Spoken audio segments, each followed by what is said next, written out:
Hi, I'm Enoch Sears, and today I'm going to answer the question, how do I succeed as a young architect? This is the business of architecture. All right, today's question comes in from Stephanos.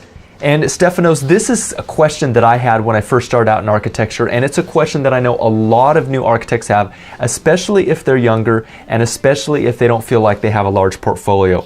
And here's Stephanos' question. He asks, I'm only 30 years old and I'm afraid I will not be taken seriously. Do you have any tips for beginners in closing contracts and general presentations? Okay, the first thing I want to point out, Stephanos, is that your age is only a limit in your mind. Think about the successful people who have succeeded from a very, very young age. Look at Bill Gates, Steve Jobs, Hewlett and Packard. They started those companies when they had nothing. They were working out of their garage. Go watch the Steve Jobs movie about how he was working in the garage with Steve Wozniak, and they landed an investment deal that later launched Apple Computers. Okay, so that's the first thing.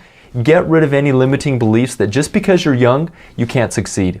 All right, look at Jark Ingels. He's the principal of big Jark Ingels Group. He got to start at a very young age, and he's doing incredible projects. So the point here is that go out there and get it. Your age shouldn't be a factor. Now, to answer the second part of your question, do I have any tips for beginners in closing contracts and general presentations?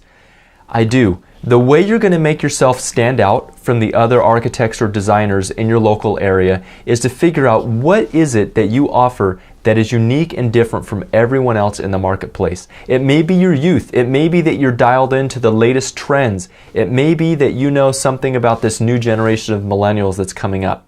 Okay, so you have to figure out what is it that makes you different from everybody else.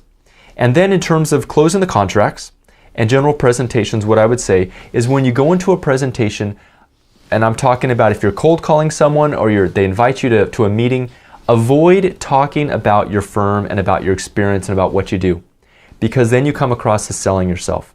The first thing you want to do is you want to try to find out as much as you can about the other person's business, about how they make their money, where their leads come. Really get to know your potential clients' businesses. After you understand their businesses, then you'll be able to provide them value. And what you want to do is you want to figure out how can you help them.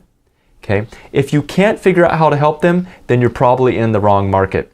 Now, knowing that you're an architect and you've done this for a long time, you have experience that can help your target clients. And I believe you were talking about, based on your email, you were talking about working with local developers. Okay? So find out what are the big problems they're having. Come up with some solutions to those problems, meet with them, and teach them about how you think they could solve their problems. That conversation will naturally roll over into you and your services. You might not even bring it up. If you give a lot of value to someone during a conversation, they're naturally going to want to find out more about you. And that's where you're able to talk about what makes you different and how you can help improve their world. All right, Stephanos, the last thing I want to tell you is in your email, you said that you weren't going to go after government contracts because those were out of the picture. Now, I don't know why that is, but I want to caution you, just make sure that that's not a limiting belief that you have in your own head.